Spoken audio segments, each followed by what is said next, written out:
Have you ever loved your hometown so much you decided to buy half of it?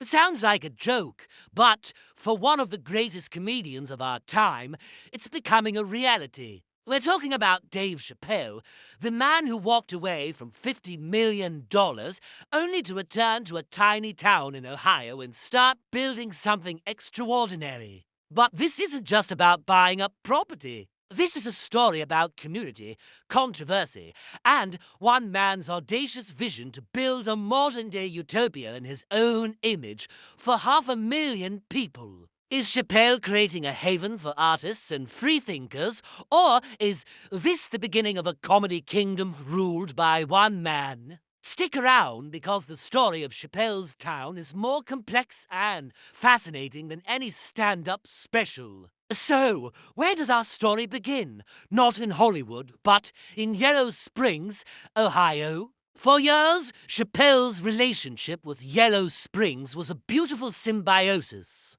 The town gave him normalcy, and he gave it a touch of stardust and a significant economic boost. During the 2020 pandemic, when businesses were struggling, Chappelle single-handedly revitalized the local economy by hosting a series of socially distanced outdoor comedy shows aptly named Chappelle's Summer Camp. He brought world-class entertainment and national attention to his hometown, proving his commitment to its well-being. But as his influence and investments grew, a new chapter began to unfold. Chappelle started buying up key properties in and around the village. First, a former fire station, which he planned to turn into a comedy club. Then, a restaurant space for his firehouse eatery. He purchased dozens of acres of land, and soon, his vision expanded beyond just a few businesses. This is where things get really interesting. Chappelle's company,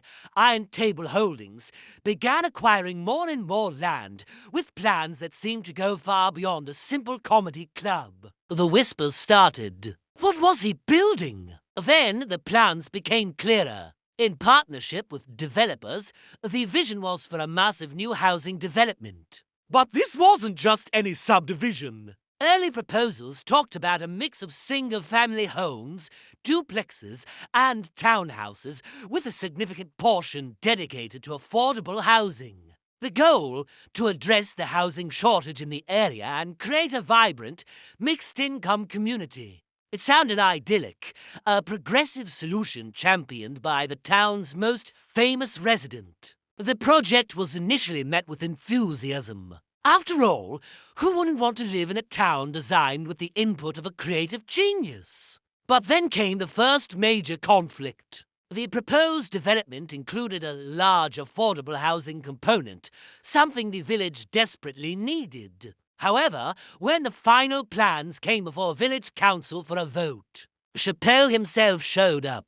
And he wasn't happy. In a now famous moment, he took the podium and threatened to pull all his millions in investments from the town. If the council approved the specific zoning plan that included the affordable housing section, his argument was that his business ventures, the restaurant and comedy club, were designed for a different clientele and that this specific plan wasn't right for the town. He wasn't necessarily against affordable housing in general, but against this particular iteration. The council, faced with losing its biggest investor, voted against the plan. The backlash was immediate. National headlines painted Chappelle as a NIMBY, not in my backyard, a wealthy celebrity blocking affordable housing for the less fortunate. It seemed to contradict his public persona as a man of the people. Locals were divided. Some felt betrayed, believing Chappelle had used his power to kill a vital project. Others defended him, arguing that as the primary investor, he had the right to dictate the terms of the development he was funding. They believed he had a better, more thoughtful long-term vision for Yellow Springs. This moment was a turning point. It became clear that Chappelle wasn't just a resident anymore. He was a political and economic force, and his dream for the town might not align with everyone else's. Despite the controversy, Chappelle's vision didn't die, it evolved. It grew bigger. He continued buying land, consolidating his holdings. Reports now suggest a plan far more ambitious than a simple housing development. The new vision is for a master planned community, a nearly self-sufficient town built from the ground up on the hundreds of acres he now owns. We're talking about a potential population of up to 500,000 people. To put that in perspective, that's larger than the entire city of Cleveland. This isn't just about building houses, it's about creating an entire ecosystem.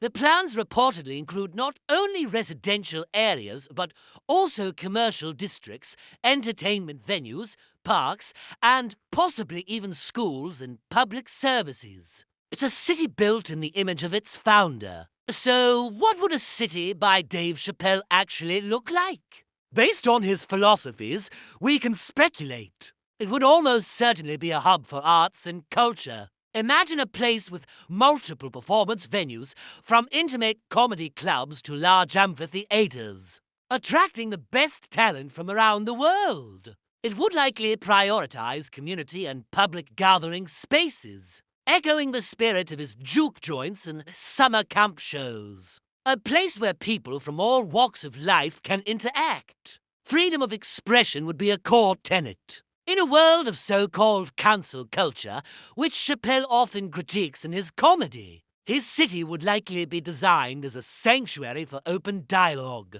and unfiltered artistic expression. He envisions a place that isn't afraid of difficult conversations. But the question remains, whose freedom and whose expression gets prioritized? The project is now at a critical juncture. It's moving from a conceptual dream to a tangible, brick-and-mortar reality. The scale is immense, requiring massive infrastructure investment, complex zoning negotiations, and careful urban planning.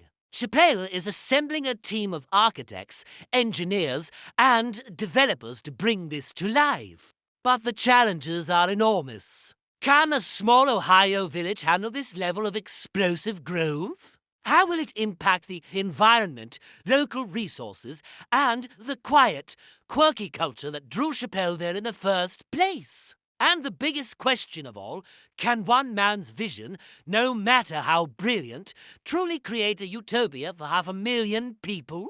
Or is this a high-minded folly? A celebrity vanity project destined to create more problems than it solves? This entire saga forces us to ask some deep questions. What is the role of a wealthy individual in a small community? Is it philanthropy, or is it a new form of feudalism where a benevolent lord controls the town's destiny? Chappelle clearly loves Yellow Springs and seems to genuinely want to improve it. His investments have created jobs and brought incredible energy to the area. Yet, with great power comes great responsibility, and his actions have already shown that his vision can clash with the democratic process and the desires of other residents. This isn't just a local Ohio story. Some modern fable about wealth, power, art, and the very definition of community. As Dave Chappelle attempts to build his city on a hill,